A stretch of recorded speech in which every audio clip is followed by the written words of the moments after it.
Bangla and English tense. সে ভাত খাওয়ার পর সে বিছানায় গেল। প্রথম কাজ, সে ভাত খেয়েছিল। দ্বিতীয় কাজ, সে বিছানায় গেল। দুটো কাজই অতীতকালে সম্পন্ন হয়েছিল। প্রথম কাজটি পাস্ট পারফেক্ট টেন্স হবে, দ্বিতীয় কাজটি পাস্ট ইনডেফিনিট টেন্স হবে। প্রথম কাজের ক্রিয়াপদ বা ভার্ব খাওয়া, ইংরাজি ইট। তাহলে ইট ভার্বের ফর্মগুলো দেখে নেই। ইট অর্থ খাওয়া, প্রেজেন্ট ফর্ম বা verb one. Ate past form বা verb two. Eaten past participle বা ভার্ব থ্রি। কে খেয়েছিল? সে সাবজেক্ট বা কর্তা। ক্রিয়াপদকে কে দিয়ে প্রশ্ন করে যে উত্তর পাওয়া যায় তাহাই সাবজেক্ট। কি খেয়েছিল? ভাত অবজেক্ট বা কর্ম। ক্রিয়াপদকে কি দ্বারা প্রশ্ন করে যে উত্তর পাওয়া যায় তাহাই বস্তুবাচক অবজেক্ট।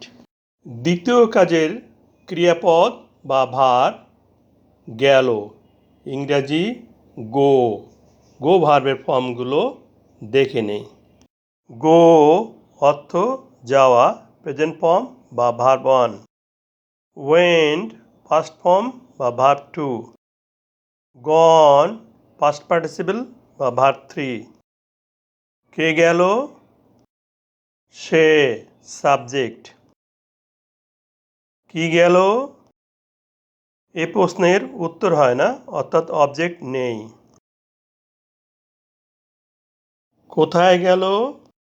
বিছানায়, adverb of place. Past perfect টেন্সের স্ট্রাকচার: প্রথমে subject plus auxiliary verb had plus verb three plus object. Past indefinite টেন্সের structure: subject plus verb two plus adverb of place. এখন পাস্ট পারফেক্ট টেন্সটিকে স্ট্রাকচার অনুসারে translate করি। প্রথমে subject বসবে। Subject পাচ্ছি সে, সে ইংরাজি শি। তাহলে সাবজেক্টের স্থলে শি এসে বসবে।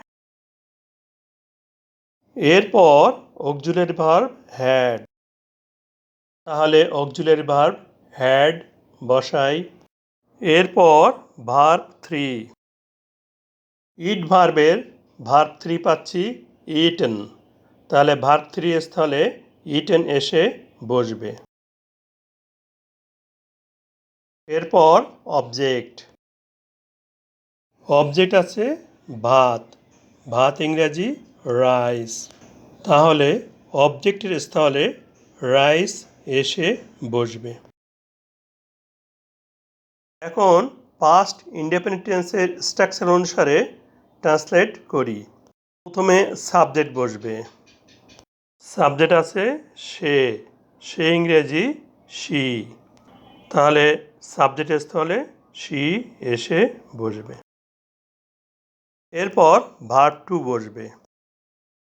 গো ভার্বের ভার্ব টু পাচ্ছি ওয়েন্ট, তাহলে ভার্ব টু এর স্থলে ওয়েন্ট এসে বসবে। এরপর অ্যাডভার্ব প্লেস।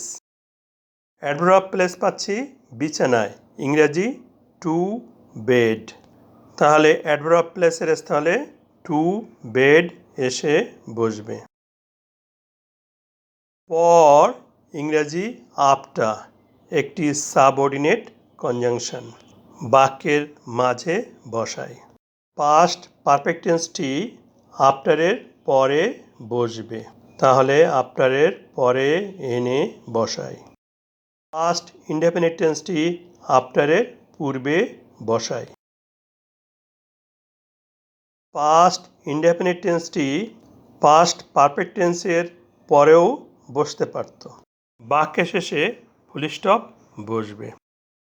অতীতে সমাপ্ত দুটি কাজের মধ্যে প্রথম কাজটি পাস্ট পারফেক্ট টেন্স হবে এবং দ্বিতীয় কাজটি পাস্ট ইনডেফিনিট টেন্স হবে।